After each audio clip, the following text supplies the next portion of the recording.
Kişilərin oruc tutma vaxtı ümumiyyətlə boynuna təklif gələn vaxtdan başlayır. Yəni hədd-buluğ olandan sonra.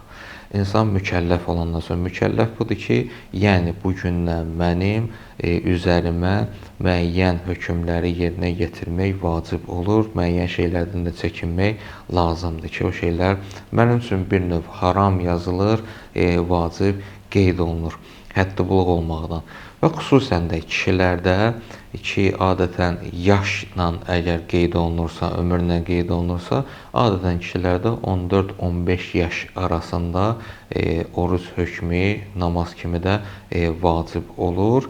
Amma ola bilər ki, hədd-buluğ düzdür, burada şərtdir. Hədd-buluğun da əlamətləri bizim şəriət kitablarında qeyd olunub. Kişilərdə necə bilinir?